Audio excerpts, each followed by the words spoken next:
mengidentifikasi pendampingan anak ADHD di sekolah oleh guru dan di rumah oleh orang tua. Dibuat oleh Agnes Risa Mareta dengan NIM 191134076 dan Kadek Sekarindi 191134155.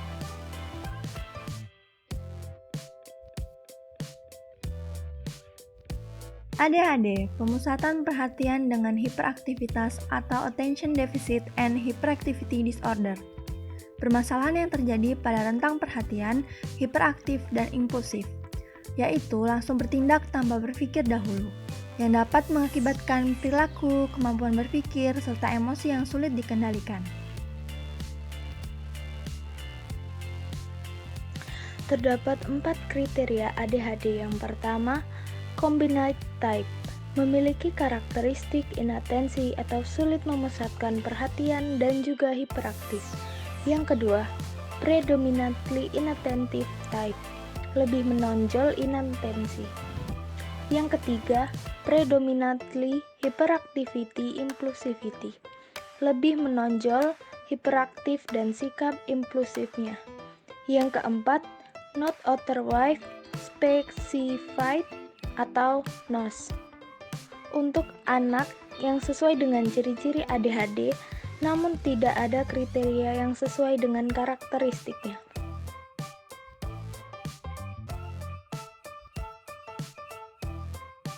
Ciri-ciri anak dengan ADHD yaitu sulit fokus, sulit bersosialisasi, cara berbicara berulang-ulang, mudah berperilaku untuk mengacau atau mengganggu, kurang memberi perhatian untuk mendengarkan orang lain.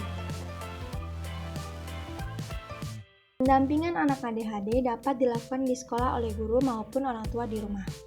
Yang pertama kita bahas adalah peran guru di sekolah. Peran guru sangat dibutuhkan dalam mendampingi anak hiperaktif dengan penuh kasih sayang seperti kelembutan dan kesabaran. Fokusnya adalah anak hiperaktif sangat tidak tertarik dengan pembelajaran di dalam kelas, tetapi dia lebih tertarik dengan benda di sekitarnya dan cenderung tidak berminat dengan pembelajaran atau penjelasan yang terlalu panjang, baik itu dari guru maupun orang tua.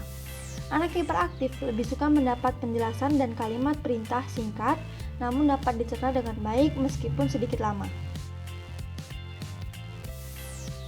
Penanganan anak ADHD dapat dilakukan dengan berbagai macam, yaitu terapi farmakologi, program pendidikan khusus, modifikasi perilaku saat pelaksanaan pembelajaran, cognitive training, dan konseling. Nah, bagaimana sih strategi pembelajaran untuk mendampingi anak ADHD di sekolah? Yang pertama, memposisikan anak ADHD lebih dekat dengan guru sehingga guru dapat memberikan perhatian yang cukup, seperti penempatan anak ADHD di kelas. Yang kedua, atur kursi duduk sedemikian rupa sehingga kursi dapat lebih stabil walaupun anak berdiri. Contohnya, penggunaan teraben atau karet di kursi anak ADHD. Yang ketiga, hindari kerja kelompok di mana anak ADHD dapat terdistraksi dengan pekerjaan kelompok lain.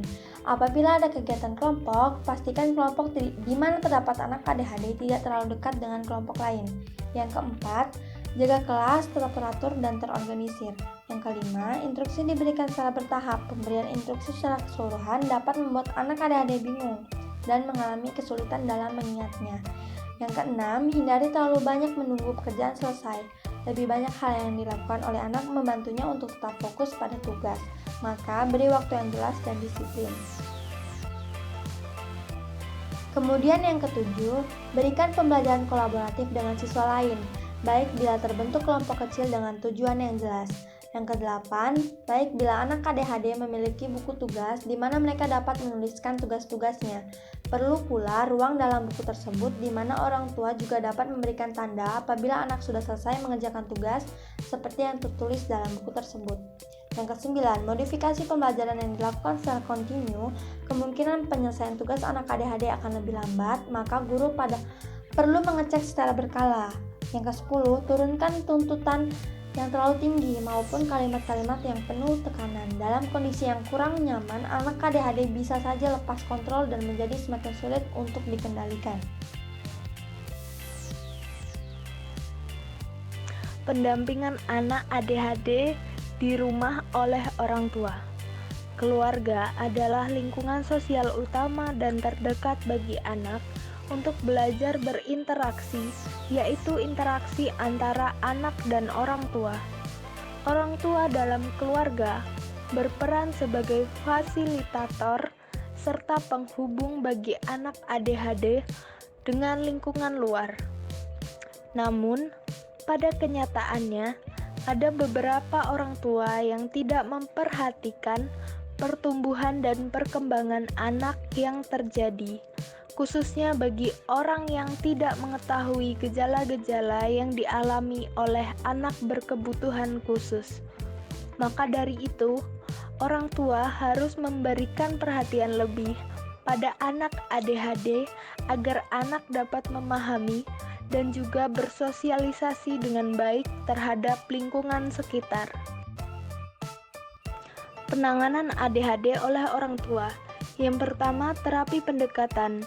Orang tua dapat berkonsultasi dengan dokter untuk penanganan lebih lanjut terhadap anak ADHD.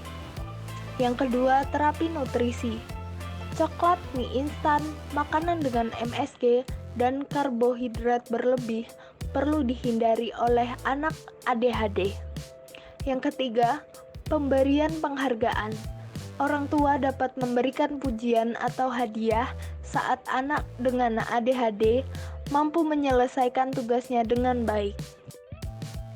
Yang keempat, mengorganisir kegiatan. Ajak anak untuk membuat jadwal secara visual agar menarik bagi anak ADHD. Jadwal bisa berupa checklist kegiatan yang sudah dilakukan. Yang kelima, sering berolahraga.